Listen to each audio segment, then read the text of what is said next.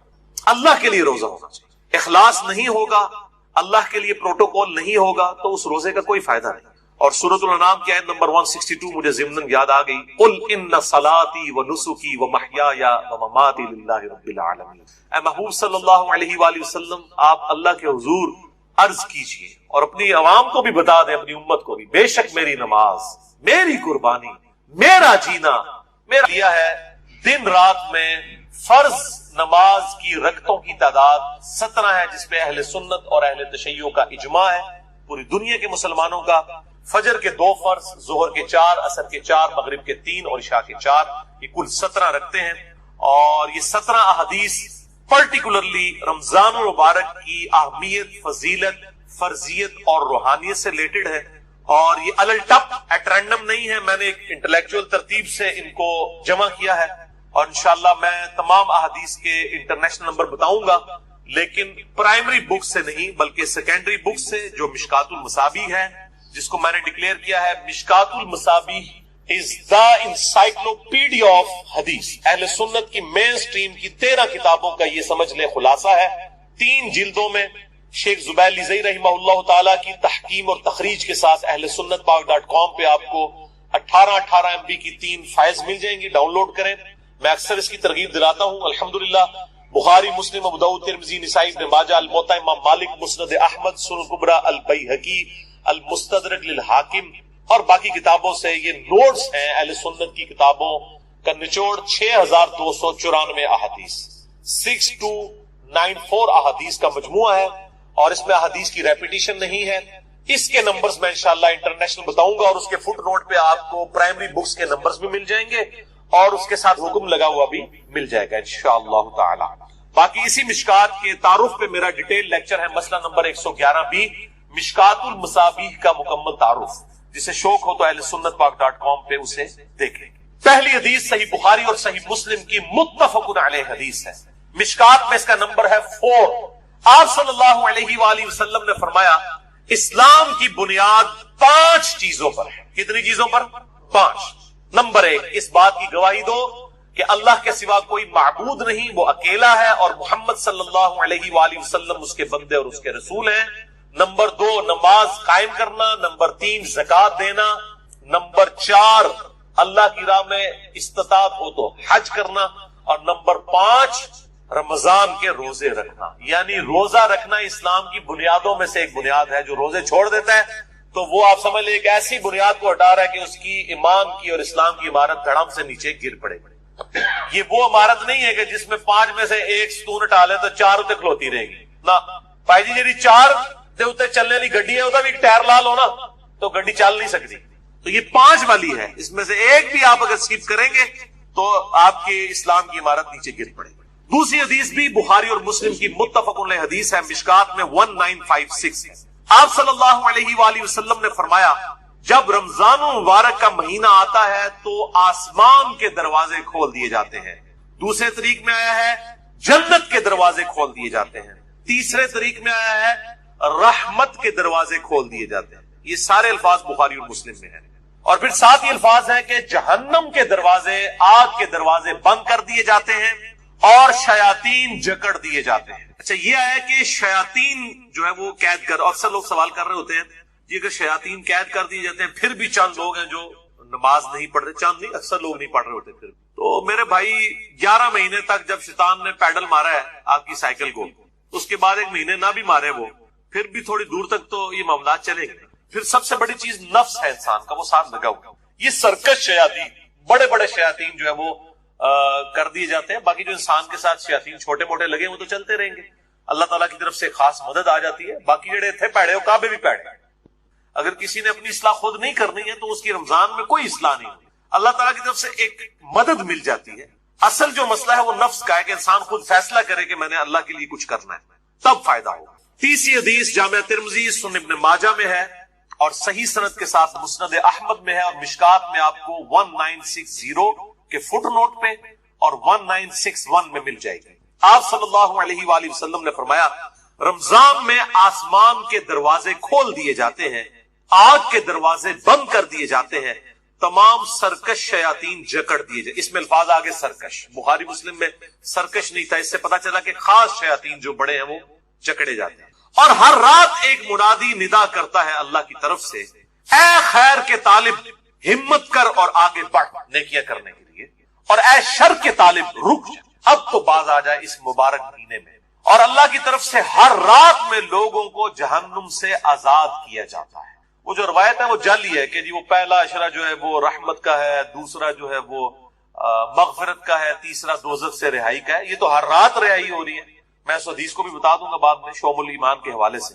چوتھی حدیث بھی بخاری اور مسلم دونوں میں ہے، مشکات میں 1958۔ آپ صلی اللہ علیہ وآلہ وسلم نے فرمایا جو شخص ایمان اور احتساب کے ساتھ، اکاؤنٹیبلٹی کے ساتھ، احتساب کو آپ اگر اردو میں ٹرانسلیٹ کریں گے تو 3 چیزوں کا مجموعہ ہے۔ نمبر 1 اخلاص، نمبر 2 ثواب کی نیت، اور نمبر 3 اصلاح نفس، یعنی نفس کی اصلاح بھی جو ہے مطلوب۔ رمضان کے روزے رکھے اللہ تعالیٰ اس کے پچھلے سارے گناہوں کو معاف فرما دے گا۔ اور پھر ساتھ ہی الفاظ ہے جس نے ایمان اور احتساب کے ساتھ رمضان کی راتوں کا قیام کیا اس کے بھی پرانے سارے گناہ معاف۔ اور پھر ساتھ ہی فرمایا جس نے شب قدر کا قیام کیا ایمان اور احتساب کے ساتھ اس کے بھی پچھلے سارے گناہ معاف۔ لیکن لیکن لیکن اس سے مراد چھوٹے گناہ ہیں، بڑے گناہ نیک اعمال سے معاف نہیں ہوتے، وہ صرف توبہ کرنے سے معاف ہوتے ہیں اور گناہ چھوڑنے سے۔ اس کے سپورٹ میں حدیث ہے صحیح مسلم کی، مشکات میں ہے، اس کا نمبر 564۔ آپ صلی اللہ علیہ وآلہ وسلم نے فرمایا اگر بڑے بڑے گناہوں سے بچا جائے تو 5 نمازیں، ایک نماز سے دوسری نماز تک، ایک جمعے سے دوسرا جمعہ اور ایک رمضان سے دوسرا رمضان درمیان کے گناہوں کا کفارہ ہے، اگر بڑے گناہوں سے بچا جائے۔ تو نماز چھوڑنا تو خود بڑا گناہ ہے. یہ نہیں ہے کہ ایک جمعہ پڑھ لیا پھر اگلا جمعہ پڑھا پچھلے ساری معاف. نہیں، کبیرہ گناہوں سے بچا جائے. صحیح مسلم میں حدیث ہے، مشکات میں 569 اس کا نمبر ہے، کہ بندے کے کفر اور اسلام کے درمیان فرق نماز ہے. تو نماز چھوڑنے سے تو بڑا کوئی گناہ نہیں ہے. تو ایک نماز سے دوسرا نماز کے درمیان گناہوں کا کفارہ بھی تب بنے گا جب دوسری نماز پڑھی جائے گی. پانچویں حدیث بھی بخاری اور مسلم کی متفق علیہ حدیث ہے، مشکات میں 1959. آپ صلی اللہ علیہ وسلم نے فرمایا رمضان مبارک میں ہر نیک عمل 10 سے 700 گنا تک بڑھا دیا جاتا ہے. اس لیے ہم کوشش کرتے ہیں کہ زکوٰۃ رمضان کے مہینے میں تاکہ زیادہ ثواب ملے. اور پھر زکوٰۃ ہوتی بھی لیونر ایئرز کے اعتبار سے، وہ سولر ایئرز کے اعتبار سے نہیں دینی ہوتی ہے، چاند کے مہینوں کے اعتبار سے دینی ہوتی ہے، تو وہ آسان ہو جاتا ہے حساب رکھنا. ویسے آپ ایک رمضان میں نکال لیں اور پھر پورا سال دیتے رہیں، یا اگلے سال کی بھی پیشگی نکالی جا سکتی. زکوٰۃ میں میں نے ڈیٹیل سے لیکچر مسئلہ نمبر 95A اور B دے دیا، جسے شوق ہو تو وہ دیکھیں. اور ساتھ ہی الفاظ ہیں بخاری و مسلم کے، اللہ تعالیٰ فرماتا ہے بے شک روزہ خاص میرے لیے ہے اور میں ہی اس کی جزا دوں گا. باقی نیکیوں کا تو پتہ چل جاتا ہے، روزہ انسان اور اس کے رب کے درمیان ایک راز ہے. اگر کسی شخص نے خود نہیں بتایا تو وہ چھپ کر کھا پی لے تو پتہ نہیں چلے گا. تو اللہ تعالیٰ ہمارا یہ میرے اور میرے بندے کے درمیان چونکہ خاص عبادت ہے، خاص میرے لیے ہے، میں اس کی جزا دوں. اور پھر 7 الفاظ ہیں، میرا بندہ اپنی خواہش اور کھانے کو میری وجہ سے ترک کرتا ہے. روزہ دار کے لیے 2 خوشیاں ہیں، پہلی خوشی افطار کے وقت اور دوسری خوشی اس وقت جب وہ اپنے رب سے ملاقات کرے انشاءاللہ. اور پھر 7 الفاظ ہیں، روزہ دار کی منہ کی بو اللہ تعالیٰ کو کستوری کی خوشبو سے بھی بڑھ کر عزیز ہے. پھر 7 الفاظ ہیں، روزہ ڈھال ہے، یعنی ایک ڈھال ہے گناہوں سے بچنے کی. جب تمہارا روزہ ہو تو فحش گوئی اور گناہوں سے اجتناب کرو. اگر روزے کی حالت میں کوئی تم سے جھگڑا کرے تو اس سے کہہ دو کہ میں روزے کی حالت. اللہ تو ڈر، میرا بھی روزہ تیرا بھی روزہ ہے یار، جان چھٹ. یعنی بجائے یہ کہ ترکی بترکی جواب دیا جائے، لڑائی کی جائے روزے کی حالت میں. ویسے روزے کی حالت میں انسان کی حالت بھی ایسی ہوتی ہے کہ انسان کہتا ہے یار کو نیڑے نہ ہی لگے، متھے نہ ہی لگے. خصوصاً عصر سے مغرب کا جو وقت ہے اس وقت بڑا مشکل ہوتا ہے، انسان کو گفتگو کرنے کو بھی دل نہیں کرتا. اسی لیے تقویٰ بھی حاصل ہوتا ہے، شہوت بھی ٹھنڈی ہوتی ہے، ہر چیز ٹھنڈی ہو جاتی ہے. ظاہر جب انسان روزہ رکھتا ہے تو روزہ ڈھال ہے. جب تمہارا روزہ ہو تو فحش گوئی مت کرو، گناہوں سے بچو، اور جب کوئی جھگڑا کرنے لگے اس سے کہہ دو کہ میرا روزہ. چھٹی حدیث سنن نسائی اور مسند احمد میں ہے، مشکات میں 1962. آپ صلی اللہ علیہ وآلہ وسلم نے فرمایا تمہارے پاس رمضان مبارک کا مہینہ آیا ہے، اللہ نے اس کے روزے تم پر فرض کیے ہیں. اس میں آسمان کے دروازے یعنی جنت کے دروازے کھول دیے جاتے ہیں، جہنم کے دروازے بند کر دیے جاتے ہیں. جنت کے 8 دروازے ہیں اور دوزخ کے 7. اور سرکش شیاطین جکڑ دیے جاتے ہیں. اس ماہ میں ایک رات ایسی ہے جو 1000 مہینوں سے افضل ہے. ہم پچھلی دفعہ مسئلہ نمبر نیو 44 میں ڈسکس کر چکے. جو شخص اس کی خیر اور بھلائی سے محروم ہو گیا واقعی ہر بھلائی سے محروم ہو گیا. اور میں نے شب قدر کو پانے کا آسان طریقہ بتایا تھا، وہ جسے شوق ہو تو وہ لیکچر دیکھ. اچھا، اسی کانٹیکسٹ میں ایک مشہور حدیث ہے جو اکثر ڈاکٹر اسرار صاحب بھی بیان کرتے تھے، لیکن وہ سخت ضعیف روایت ہے. اس میں کافی الفاظ تو باقی احادیث بخاری مسلم میں اور اس میں بھی موجود ہیں، لیکن کچھ الفاظ جو ہیں اس کے ضعیف ہیں. وہ شعب الایمان امام بیہقی کی کتاب سے ہے اور مشکات میں 1965 نمبر ہے کہ آپ صلی اللہ علیہ وسلم نے شعبان کی آخری رات میں صحابہ سے خطاب کیا کہ اب رمضان کا مہینہ شروع ہونے والا ہے اور یہ برکتیں ہیں. وہ ساری وہی ہیں جو ہم ڈسکس کر چکے. اس کے اینڈ پہ آتا ہے کہ اس کا پہلا عشرہ، پہلے 10 دن رحمت کے ہیں، دوسرے 10 دن جو ہے وہ مغفرت کے ہیں، اور تیسرے 10 دن جو ہے وہ دوزخ سے چھٹکارے کے ہیں. اور پھر لوگوں نے اس کے اوپر خود سے وہ دعائیں بھی ڈیوائز کر لی ہوئی. بالکل جعلی روایت ہے یہ. اور اس کے ایک طریق کے اندر علی بن زید مشہور ضعیف راوی ہے، اور دوسرے طریق میں سلیمان راوی جو ہے وہ منکر الحدیث ہے. منکر الحدیث وہ راوی ہے جس کی حدیثیں ترک کر دی جائے، اس شدید ترین جرح ہو. اسی طریقے سے یہ اکثر رمضان سے پہلے بھی وہ یہ میسج چل رہا ہوتا ہے کہ جس نے رمضان کے چاند دیکھنے کی خوشخبری، تو یہ وہ سب جعلی جھوٹی روایتیں ہیں. اور اس طرح کی روایتیں بالکل آگے بیان نہ کیا کریں، ان کی کوئی اصلیت. اللہ سے ڈر جائے. مسئلہ نمبر 36 ہے میرا ضعیف الاسناد اور من گھڑت احادیث کے فتنے کا تحقیقی جائزہ. 7ویں حدیث بھی بخاری اور مسلم دونوں میں. آپ دیکھ لیں اکثر حدیثیں بخاری اور مسلم سے. مشکات میں 1957 اس میں الفاظ ہیں کہ جنت کے 8 دروازے ہیں، ان میں سے ایک دروازے کا نام ہے الریان، جو خاص ان لوگوں کے لیے ہے جو روزہ دار ہیں. ان کو اس دروازے سے آواز دی جائے گی کہ جو دنیا میں روزہ رکھا کرتے تھے. الریان دروازے سے ندا کی جائے گی اور ان کو جنت میں اس دروازے سے داخل کیا. اس کے علاوہ ذاکرین کے لیے ہے اور قتال کرنے والوں کے لیے مختلف نیکیوں کے لیے دروازے آئے ہیں۔ 8ویں حدیث بھی بخاری اور مسلم دونوں میں ہے، مشکات میں 2053۔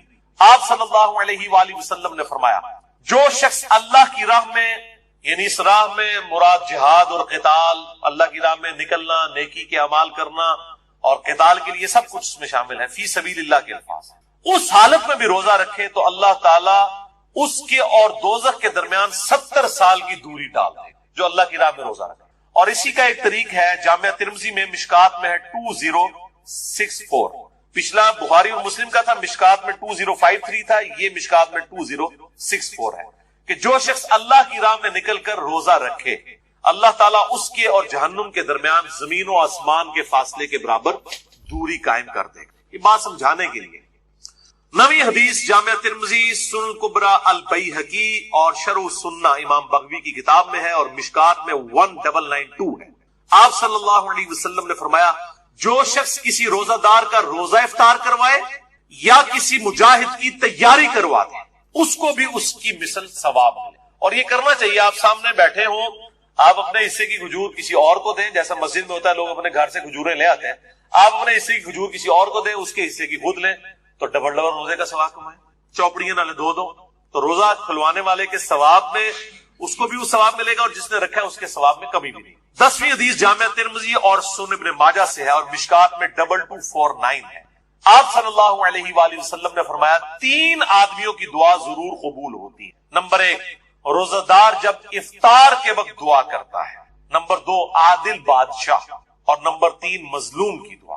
اب وہ دعا کی قبولیت کس فارم میں ہوگی یہ بڑی ڈیٹیلز ہے، مثلا نمبر 82 میرا ریکارڈڈ ہے، جسے شوق ہو تو وہ دیکھ سکتے۔ 11ویں حدیث یہ واحد ہے جو مشکات میں نہیں ہے، سنن ابن ماجہ میں ہے 1753۔ جو پچھلی تھی وہ سنن ابن ماجہ میں 1752 ہے، جو مشکات میں 2249 ہے، یہ مشکات میں نہیں لیکن سنن ابن ماجہ میں۔ اس سے اگلی حدیث ہے 1753 کہ آپ صلی اللہ علیہ وآلہ وسلم نے فرمایا افطار کے وقت کی گئی دعا رد نہیں کی جاتی۔ اس میں الفاظ تھے کہ دعا قبول ہوتی ہے، اس میں الفاظ ہے رد نہیں کی جاتی۔ اور اس حدیث میں ساتھ ہی الفاظ ہیں کہ عبداللہ ابن عمر ابن عاص رضی اللہ تعالیٰ عنہ کے بارے میں عبداللہ ابن ابی ملیکہ تابعی کہتے ہیں کہ جب بھی وہ روزہ کھولا کرتے تھے یہ حدیث بیان کیا کرتے تھے کہ روزے دار کی افطار کے وقت دعا رد نہیں جاتی، اور پھر ساتھ دعا کیا کرتے تھے اللہم انی اسألک برحمتک، اے اللہ میں تجھ سے تیری رحمت کا سوال کرتا ہوں، التی وسعت کل شیء ان تغفر لی، کل شیء ان تغفر لی، وہ رحمت جو کہ ہر چیز کا احاطہ کیے ہوئے ہے کہ اے اللہ تو میری مغفرت فرما۔ تو کوئی بھی دعا کی جا سکتی ہے، رب اجعلنی کی جا سکتی ہے، ربنا آتنا فی الدنیا کی جا سکتی ہے، کوئی بھی دعا آپ اس وقت کر سکتے ہیں۔ اور ایک مسنون دعا ہے، سحری کی تو کوئی دعا ثابت نہیں ہے، یہ جعلی دعا پبلک کی، کل کے روزے کی نیت کرتا ہوں، اس دن کے روزے کی نہیں، اگلے کل کے روزے کی، وہ تو کسی کتاب میں نہیں لکھی ہوئی، خود سے جعلی دعا بنائی ہوئی ہے۔ البتہ افطار کی ایک صحیح دعا ہے، سنن ابی داؤد میں مشکات میں 1993 ہے، ذهب الظمأ وابتلت العروق وثبت الاجر انشاءاللہ، ذهب الظمأ وابتلت العروق وثبت الاجر انشاءاللہ، یعنی پیاس چلی گئی، رگیں تر ہو گئی، اور اللہ کے حضور ہمارا اجر پکا ہو گیا، یہ اس کا ترجمہ۔ لیکن یہ روزہ کھولنے کے بعد، پانی پینے کے بعد یہ دعا مانگی جائے گی، پہلے نہیں۔ پہلے آپ صبح شام کے اذکار کریں، سب سے بہتر ٹائم شام کے اذکار کا مغرب سے جسٹ پہلے ہے، کیونکہ شام کا وقت وہ ہوتا ہے، مغرب کے بعد تو رات شروع ہو جاتی ہے نا، سب سے بہترین وقت وہ۔ اور جو دعائیں ہیں سنت وہ پڑھیں، قرآنی دعائیں پڑھ سکتے ہیں۔ البتہ ایک مشہور جو پبلک میں دعا ہے وہ بالکل مردود روایت ہے، مرسل ہے، منقطع روایت ہے، وہ تابعی سے ہے، اور تابعی صحیح مسلم کے مقدمے میں آیا کہ تابعی جب نبی صلی اللہ علیہ وسلم سے بیان کرے گا اور صحابی کا ذکر نہیں کرے گا وہ منقطع ہوگی، مرسل ضعیف روایت ہوگی۔ مشکات میں 1994 ہے، سنن ابی داؤد کے کانٹیکسٹ میں معاذ بن زہرہ تابعی سے ہے، یہ روایت میں ضعیف ہوگی۔ اللہم صمت وعلی رزقک افطرت، یہ بھی ویسے انہوں نے داخل کیتا ہے، اللہم انی لک صمت وبک آمنت، او کون ہر شاید جعلی چیزیں بھی جعلی چیزیں شامل کی ہیں، حالانکہ جو جعلی ہے وہ بھی ہے اتنی، اللہم لک صمت وعلی رزقک افطرت، یہ بھی روایت جعلی ہے، اور اصل دعا وہی ہے ذهب الظمأ وابتلت العروق وثبت الاجر انشاءاللہ۔ تو اس کے علاوہ جو دعائیں ہیں سنت وہ آپ کر سکتے ہیں، اور بیسٹ دعا وہی ہے جو بخاری اور مسلم میں آئی، ربنا آتنا فی الدنیا حسنہ وفی الآخرۃ حسنہ۔ شام کے اذکار بھی کریں جو بلو کارڈ میں ہم نے لکھے ہوئے ہیں،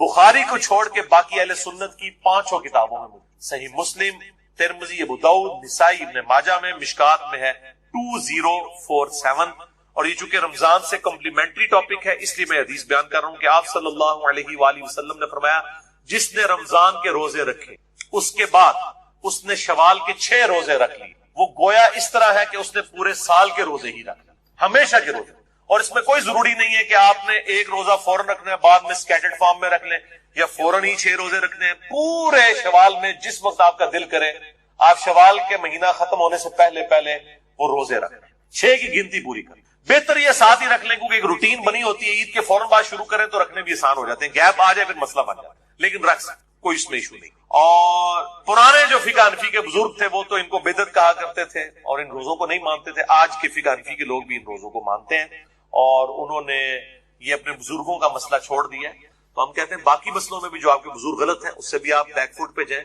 اور میں جب حنفی تھا، بریلوی تھا، اس وقت بھی میں یہ 6 روزے، میں تو الحمدللہ اپنی بالکل ینگ ایج سے 1994 FSC لیول سے ابھی تک میں مسلسل یہ روزے رکھتا چلا آ رہا ہوں.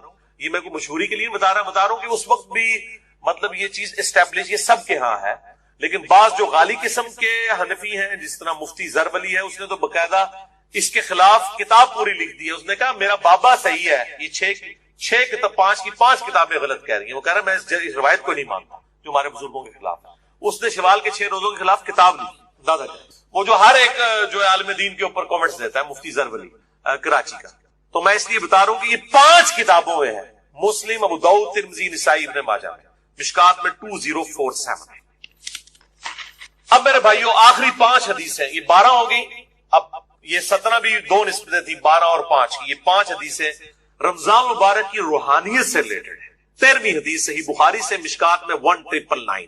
آپ صلی اللہ علیہ وسلم نے فرمایا، یہ بڑی سخت الفاظ ہیں اور یہی اصل میں حاصل ہے یہ 5 حدیث. جو شخص روزے کی حالت میں بھی جھوٹ بولنا اور برے اعمال کرنا نہ چھوڑے تو اللہ تعالیٰ کو اس کے بھوکا اور پیاسا رہنے کی کوئی پرواہ نہیں. یعنی وہ درمیان مکمل کر دیا، سارا کے سارا ثواب سے بھر دیا گیا. 100 دفعہ لا الہ الا اللہ پڑھو تو 100 دفعہ سبحان اللہ، 100 دفعہ الحمدللہ، 100 دفعہ اللہ اکبر، 100 دفعہ لا الہ الا اللہ. اچھا اس کی ترتیب میں بھی کوئی مسئلہ نہیں. صحیح مسلم میں ایک حدیث جو میں پہلے بیان کر چکا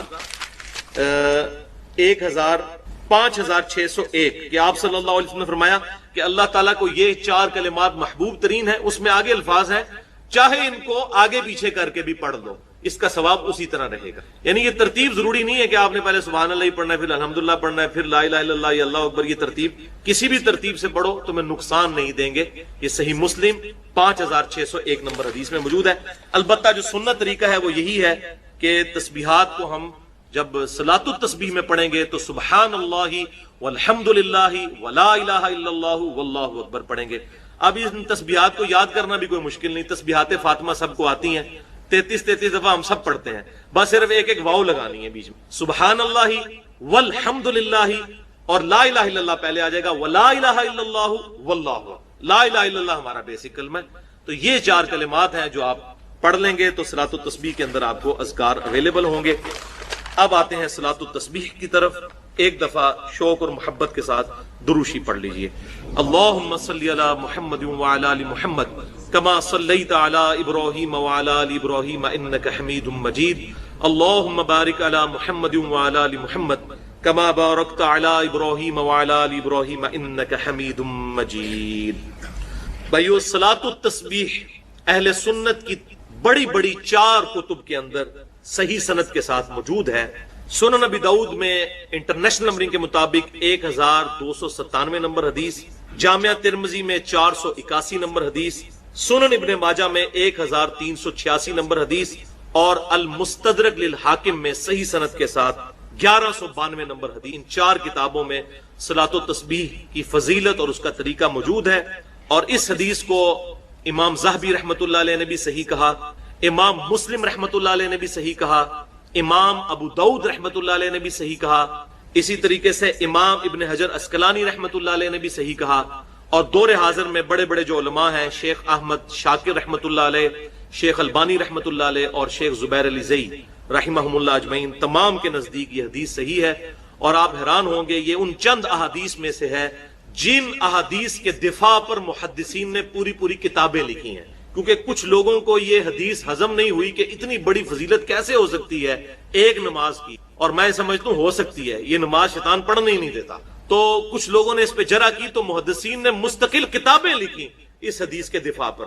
لہذا الحمدللہ اہل سنت کے تمام محدثین کا، جو بڑے بڑے محدثین ہیں ہمارے اسلاف، ان کا اس پر اتفاق ہے کہ حدیث بالکل صحیح سند کے ساتھ موجود ہے، اور خصوصاً امام ابو حنیفہ رحمۃ اللہ علیہ کے جو شاگرد خاص ہیں، اور امام بخاری رحمۃ اللہ علیہ کے دادا استاد ہیں سیدنا عبداللہ ابن مبارک رحمۃ اللہ علیہ المتوفا 181 ہجری، جو بہت بڑے محدث ہیں، وہ اس حدیث جو صلاۃ و تسبیح ہے اس کے کافی وہ ڈیفینڈر ہیں، اور اس کے سارے مسائل جامعہ ترمذی میں ان سے نقل کیے گئے ہیں۔ امام ترمذی نے ایک واسطے سے، وہ امام ترمذی کے بھی پردادا استاد ہیں، کیونکہ امام بخاری امام ترمذی کے استاد ہیں، اور عبداللہ ابن مبارک امام بخاری رحمۃ اللہ علیہ کے دادا استاد ہیں، بخاری اور مسلم میں ان سے احادیث ہیں۔ لہذا 481 نمبر حدیث جامعہ ترمذی میں عبداللہ ابن مبارک سے لی انہوں نے سارے مسائل صلاۃ و تسبیح کے، سمجھنے کے لیے وہ آج انشاءاللہ ساتھ ڈسکس بھی ہو جائیں گے۔ بھائیو، امام کائنات سید الاولین والآخرین شفیع المذنبین رحمۃ للعالمین سیدنا و مولانا امام اعظم محمد رسول اللہ صلی اللہ علیہ وسلم نے اپنے چچا عباس ابن عبد المطلب رضی اللہ تعالی عنہ کو مخاطب کر کر ارشاد فرمایا۔ حدیث کا ریفرنس میں پہلے دے چکا 4 کتابوں سے، اب ورڈ بائی ورڈ، لفظ بائی لفظ میں یہ الفاظ پڑھنے لگا ہوں تاکہ آپ کو اس کا ٹیسٹ بھی فیل ہو۔ آپ صلی اللہ علیہ وسلم نے اپنے چچا سے فرمایا، چچا جان، کیا میں آپ کو کچھ عنایت نہ کروں؟ کیا میں آپ کو کوئی تحفہ پیش نہ کروں؟ کیا میں آپ کو اس عمل کی وجہ سے 10 خصلتوں والا اچھا انسان نہ بنا دوں؟ یہ 10 خصلتیں اس میں آ جائیں گی، جوڑوں کی شکل میں 5 جوڑے آئیں گے اور وہ 10 خصلتیں بن جائیں گی۔ میں گنتا جاتا ہوں۔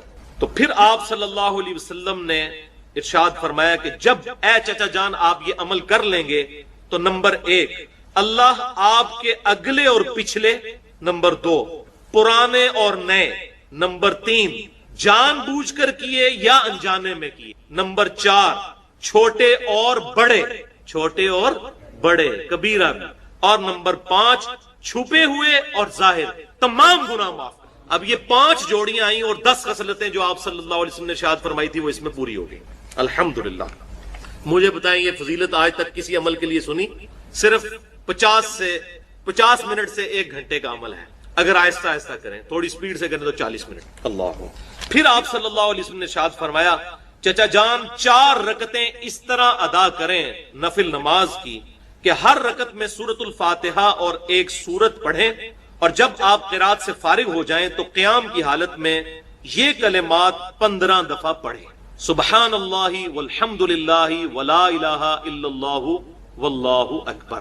بس یہ ایک جگہ ہے جہاں پر 15 دفعہ پڑھنا ہے، باقی پوری نماز میں 10 دفعہ، قیام میں 15 دفعہ، سورت سے فارغ ہونے کے بعد رکوع میں جانے سے پہلے۔ پھر آپ رکوع میں جائیں اور رکوع میں انہی کلمات کو 10 مرتبہ دہرائیں، پھر رکوع سے اٹھ جائیں اور 10 بار یہی کلمات پڑھیں، پھر سجدے میں جائیں اور ان کلمات کو 10 دفعہ پڑھیں، پھر سجدے سے سر اٹھائیں، یعنی دونوں سجدوں کے درمیان جو جلسہ ہے اس میں 10 مرتبہ پڑھیں، پھر دوسرے سجدے میں جائیں اور اس میں 10 مرتبہ اس تسبیح کو پڑھیں، پھر سجدے سے سر اٹھائیں اور قیام میں جانے سے پہلے، یعنی جلسہ استراحت کے اندر دوسرے سجدے کے بعد پھر بیٹھ جائیں، جو ہم بیٹھتے ہیں، لیکن عام نمازوں میں اس میں کچھ تسبیحات نہیں پڑھی جاتی، لیکن صلاۃ و تسبیح میں اس دوسرے جلسہ استراحت میں یہ 10 دفعہ پڑھیں گے، تو یہ کل ایک رکعت میں 75 مرتبہ ہو جائیں گے۔ اس طرح ان 4 رکعتوں میں یہ عمل دہرائیں تو کتنا ہو گیا؟ 75 ضرب 4 300 مرتبہ یہ عمل ہو جائیں گے۔ اور پھر آپ صلی اللہ علیہ وسلم نے پھر 5 باتیں ارشاد فرمائیں، چچا جان ہو سکے تو یہ نماز روزانہ ادا کر، اگر روزانہ نہ ادا کر سکیں تو ہر جمعے کو ادا کر لیں، ہر جمعے کو ادا نہ کر سکیں تو ہر مہینے میں 1 مرتبہ ادا کر لیں، اگر ہر مہینے نہ پڑھ سکیں تو ہر سال میں 1 مرتبہ، اور اگر سال میں 1 مرتبہ بھی نہ پڑھ سکے تو چچا جان زندگی میں 1 دفعہ اس نماز کو ضرور پڑھیں۔ اللہ اکبر۔ آپ اندازہ کریں، آپ صلی اللہ علیہ وسلم کی ذرا ترغیب کا انداز دیکھیں، روزانہ نمبر 1، نمبر 2 نہیں پڑھ سکتے تو جمعے کے جمعے، نمبر 3 مہینے کے مہینے، نمبر 4 سال میں 1 مرتبہ۔ اب رمضان شریف کا مہینہ ہے، اس میں تو ہمیں توفیق ہو جانی چاہیے، سال میں 1 مرتبہ، اس کیٹیگری میں تو ہم فعال کر ہی جائیں کہ سال میں 1 دفعہ، یا رمضان کے ہر جمعے میں پڑھ لیں، سال میں 1 دفعہ، نہیں تو کہا کہ زندگی میں چچا 1 دفعہ نماز یہ ضرور پڑھ لیں۔ کیا انداز ہے ترغیب، الحمدللہ۔ اب اسی کانٹیکسٹ میں آخر میں صلاۃ و تسبیح سے ریلیٹڈ 8 صحیح احکام و مسائل بیان کروں گا، تاکہ اس میں جو اختلافی مسائل ہیں وہ بھی کور ہو جائیں، جو کیوریز ہیں وہ بھی ریزالو ہو جائیں۔ لیکن ایک دفعہ طریقے کو ریپیٹ کر لیتے ہیں۔ قیام کی حالت میں ہم نے 15 دفعہ رکوع میں جانے سے پہلے، یعنی سورت ملانے کے بعد اس کو پڑھنا ہے، سبحان اللہ والحمد للہ ولا الہ الا اللہ واللہ اکبر۔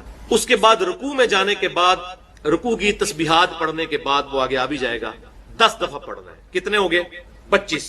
پھر رکوع سے سر اٹھا کر ربنا لک الحمد کہہ کر 10 دفعہ، 35۔ پھر سجدے میں سبحان ربی الاعلی کے بعد 10 دفعہ، 45۔ پھر 2 سجدوں کے درمیان ربی اغفر لی پڑھنے کے بعد 10 دفعہ، 55۔ پھر دوسرے سجدے میں سبحان ربی الاعلی کے بعد 10 دفعہ۔ پورا ایک رکوع سورۃ البقرہ کا، رکوع نمبر 23 آیت نمبر 183 سے لے کر 188 تک مسلسل 6 آیات، اور ان میں کافی لمبی لمبی آیات بھی ہیں۔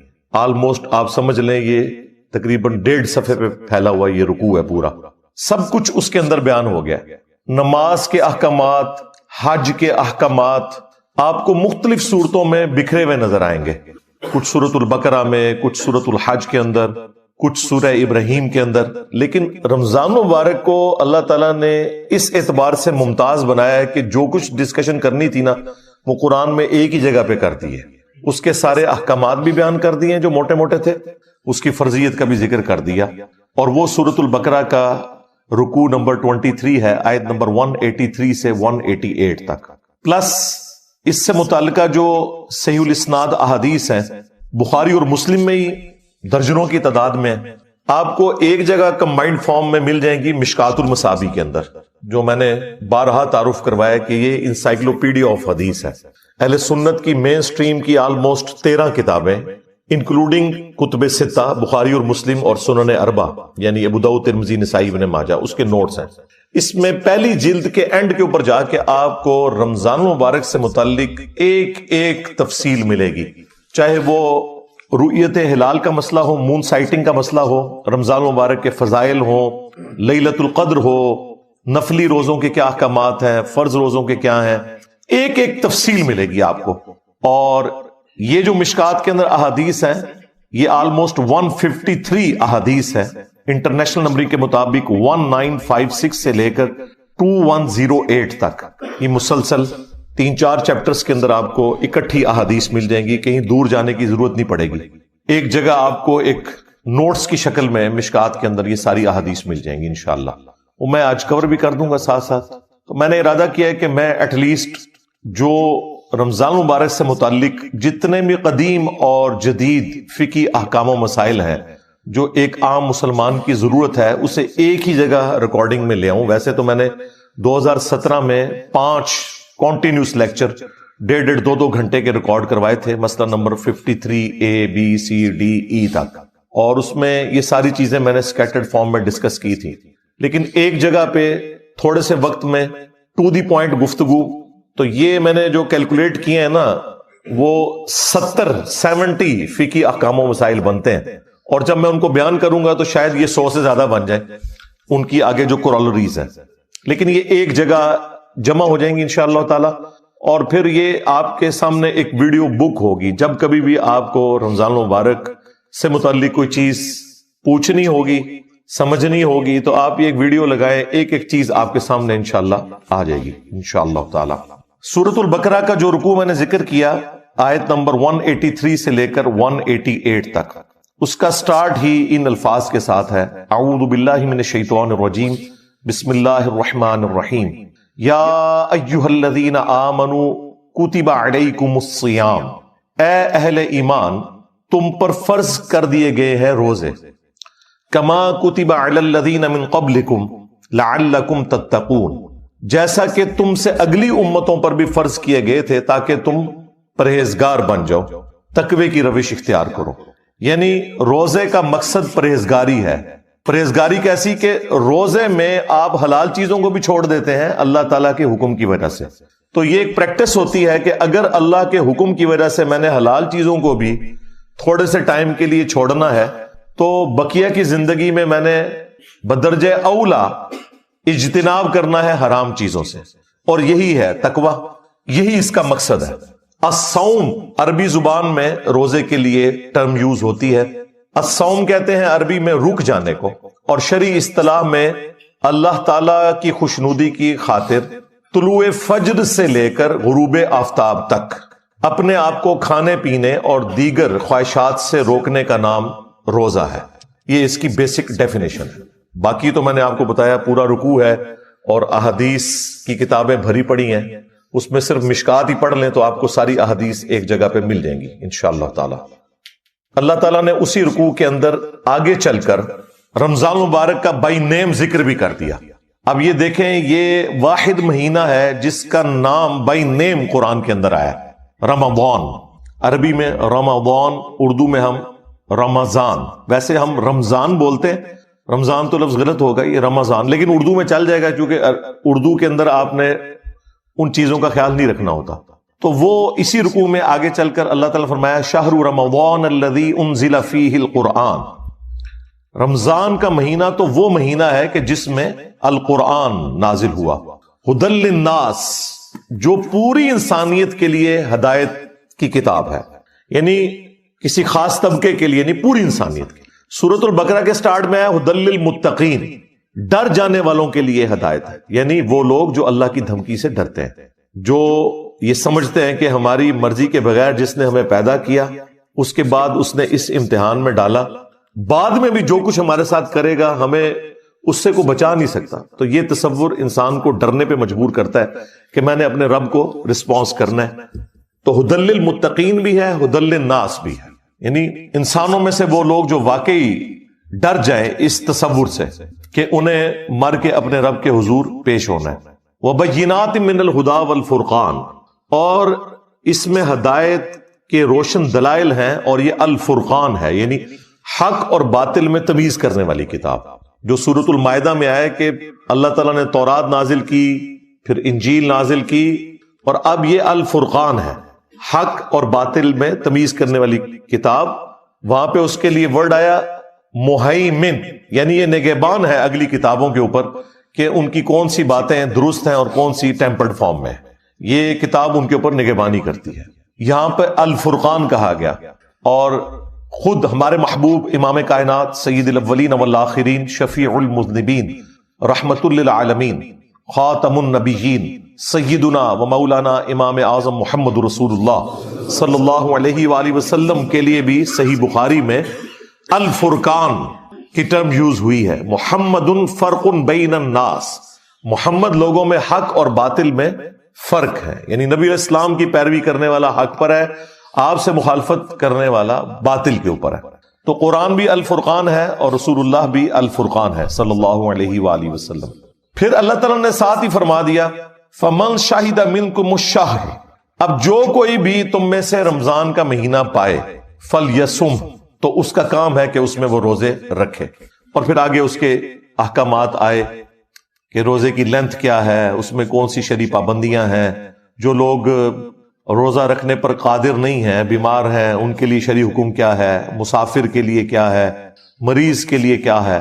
پھر میاں بیوی کے تعلقات کے پوائنٹ آف ویو سے بھی چیزیں ڈسکس ہوئیں، وہ آپ خود پڑھ لیجئے گا۔ اگر میں ایک ایک چیز کو اس طریقے سے ڈسکس کروں گا تو پھر تو کافی زیادہ ٹائم لگ جائے گا، لیکن چونکہ یہ ساری باتیں آج آٹومیٹکلی کور ہو جائیں گی ہمارے فقہی احکام و مسائل کے اندر انشاءاللہ تعالی۔ صحیح بخاری اور صحیح مسلم کے اندر یہ حدیث موجود ہے، اللہ کے محبوب صلی اللہ علیہ وآلہ وسلم نے فرمایا اسلام کی بنیاد 5 چیزوں کے اوپر ہے۔ نمبر 1، اس بات کی گواہی دینا کہ اللہ کے سوا کوئی معبود نہیں اور محمد صلی اللہ علیہ وآلہ وسلم اس کے بندے اور اس کے رسول ہیں۔